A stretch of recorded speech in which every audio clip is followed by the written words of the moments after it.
Donna? Yep. What else have you used this Silva Method for?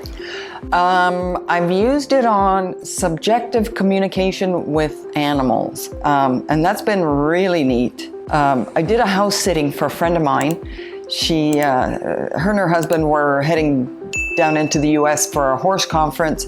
They had 2 dogs, 3 cats, and they had a bunch of horses on the property. Anyway, the property, one side of the property was wooded. It actually had a grove of apple trees, which attracts raccoons, deer, the whole 9 yards, but also attracts a lot of coyotes because the larger animals attract them. Anyway, so the coyotes were always around the house, and I was always afraid to let the cats out.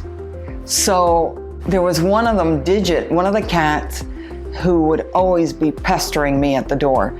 He needed to be, so finally I made a deal with him. I said, okay, I'm gonna let you out. And I picked a really odd time, 9:17 p.m. I said, I want you back in the house, but I'll let you out. It was like 6 p.m. I said, but I want you back in the house at 9:17. So he goes out, and this is mid-September, so it gets dark a little earlier than usual, than the summer. Anyway, so I remember going to the door at about 9:05, looking out the door, and I thought, no cat, where the heck is this cat? And I thought, wait, I told him 9:17. So I thought, oh, okay. So I go back to watching TV, and 9:17, I hear the scratch on the door, and I let him back in. And he, you know, and he was fine after that. He could sit, he could, you know, otherwise he's one of these cats that you have to let him out. And and I did have a talk with the other 2, all 3 of them. And it was like, okay, the coyotes are around.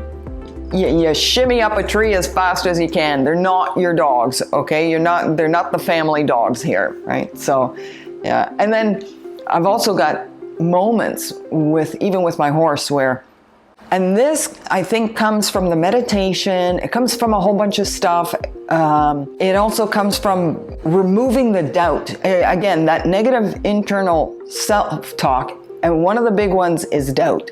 And you need to remove that.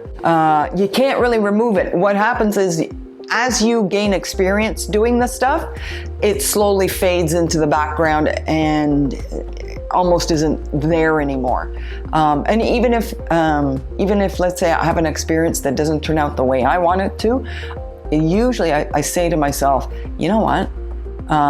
There's something else coming down the pipeline for this. For some reason, I've got to look at something else, or there's a different adventure on its way. Anyway, so with my horse, there's lots of times where I get a connection with him, or all I have to do, like even getting out of the car, I'm parked at the front of the property. I board him out. I don't have a farm property myself. So I park at the front of the property, and as I'm walking towards the back, I can just sense I'll look up and he's looking at me, because I've thought about him as I'm walking towards him, and he's picked up on that vibe, and now he's looked up and he starts walking towards the gate to come in. So, and then, you know, the whole training thing. So can you give an example of that, of the training, and how you use communication with him? Usually the training starts, if it's something brand new, it starts with a physical. Physical as in, I want you to go stand in that corner or whatever, or do a circle around me, and you train that first into them. But then later on, it can get where it all just becomes intuitive, where I can take all the gear off of him, and he's got his ears, his eyes on me, and he's listening.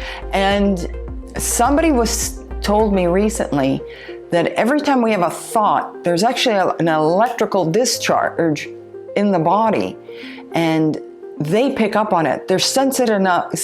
All our animals, horses, cats, dogs, they're all sensitive enough to pick up on that change in that charge in our bodies, right? So, yeah. Yeah, I can do a lot of the stuff with no lead lines on them and stuff. I haven't transferred that yet to the saddle where I can ride them without the bridle yet, but we'll get to that one day. If you would like to watch more videos like this, then please subscribe to my channel below. Once again, my name is Stephen Dobos, and you can download a free centering exercise. The information is in the description box below.